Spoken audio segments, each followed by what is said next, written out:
Are your SAP changes missing in the target system, or are you stuck with a locked-in request error? In this video, we decode the entire SAP transport system, live in the system and straight to the point. First of all, we will navigate here to the transaction code SE10. This one is called the transport organizer, which is, by the way, also identical to the transaction code SE09. So those are the same. Think of a transport request as a digital moving box. So every change we make in the development system needs to be packed into one of these boxes to safely travel to your quality assurance and also later to your production system. As you can see, we can type here the user who created the transport, and also we can select a request type. We can choose between so-called customizing requests. Those are requests containing client-dependent data. So, for instance, if we configure a new company code, a new plant or business process, our changes normally land here in those so-called customizing requests. Or we can choose workbench requests as well. Workbench requests contain client-independent objects, so meaning programs we develop, as well as database table structures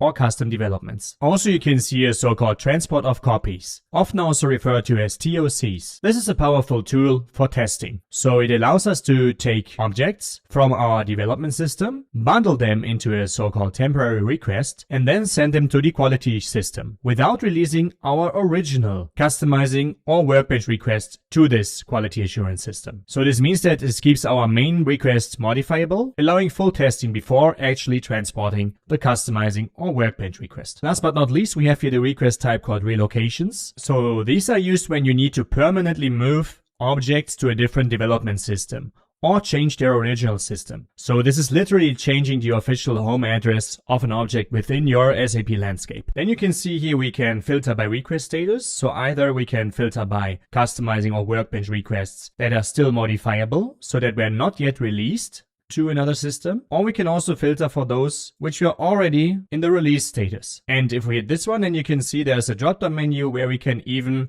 filter for a specific date. If we leave it blank, then the system will display all of the requests that are either modifiable or already in the release status. What this means I will show you in a second. Furthermore, of course, we can create an own transport via this button here called Create. Then you can see we need to choose whether it's a customizing request or workbench request, or if we have a transport of copies or a certain type of relocation. So let's choose customizing request for now, just for an example. And here you can see you must add a short description. So test customizing. You can add a project, but this is not mandatory. You can see here the source client and also the target. And if we hit here on save, then you can see the system created now such a customizing request. We will copy this number, going back for a second. Before we now go into the display mode, here's some more information for you.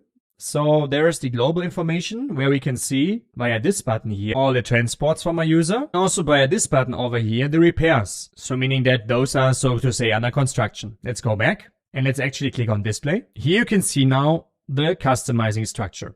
So our transports are organized by a hierarchy where we have the workbench requests, and down here you can see the request number. And also, if we minimize this, we have here the customizing requests where you can see here the status. In this case, it's still modifiable. This is because we have here this customizing request. This one is the one we actually created right now. And if we click here on the plus symbol, we can see there are requested attributes. Those are here automatically assigned by the system. However, this transport is still empty because, of course, we did not customize anything. So now if we customize something in the system, we can choose this transport so that the data is stored in this transport. And later on, we have here our so-called customizing tasks. So please beware that one of our customizing or workbench requests could consist of one or even many of those customizing tasks. So what we can do later on is the following. We can select our customizing task, and then once we are ready, we can release it via this button here. So we can click like that, and then you can see it was released. However, if we want to transport our changes to another system, so to a quality assurance system or later on to the production system, we need to release not only our tasks over here, but of course the transport request itself. So this number, so to say. This is only possible if all of the tasks were released beforehand. Then we can mark this one and also click here on this symbol. Then you can see the system displays a kind of log And that's basically it. Now, even though we now released here the transport, it is still not directly transferred to another system because it goes into a so-called waiting line. To see this waiting line, we can navigate to /n STMS. This is our transport management system. By clicking on the truck item, we can see our system landscape. Now I can double click here on our queue. Then we can see all the different transport requests with the different status. The status you can see here in this RC column. And that could be that still the importing is missing. This is here being displayed by this symbol. There could be erroneous ones, or there could be ones that were released successfully or with warnings. So those are the different status messages. So if we now want to import our transport in, for instance, the quality assurance or the production system, we mark it as such, and then we go to request, import. Then we just need to choose the time, so for instance, immediately, and then you just hit on the green arrow, and that's basically it. This is how you transport from one system to another. So please be aware that this is the user view. However, if you are an administrator, you can also utilize the transaction called /n SE01.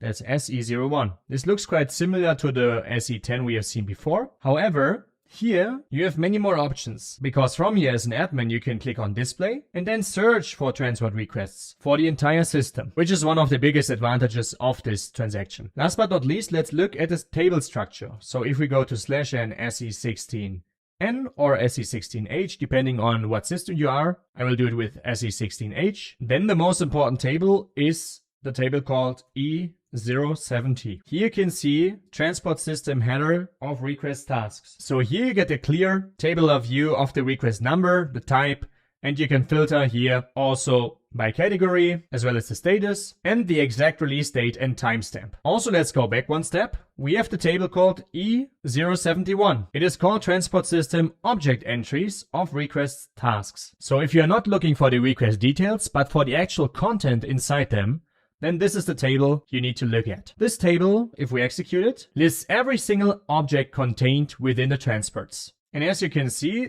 there is also the primary key, which is the transport task ID. So this can be combined with the table E070. So to recap, use SE10 or SE09 to manage your customizing workbench, as well as transport of copies and relocation requests, and SE01 for deeper analysis. The STMS transaction code is used to handle the imports, and the tables you can view here with E070 and E071. And that's it. If this quick direct overview helped you understand the SAP transport landscape, please make sure to subscribe to the channel and also activate the bell. Also make sure to subscribe to my Patreon, where we have a community chat and where I post lots of informative blog posts about SAP. The link is in the bio of my channel. Thanks a lot, and see you next time.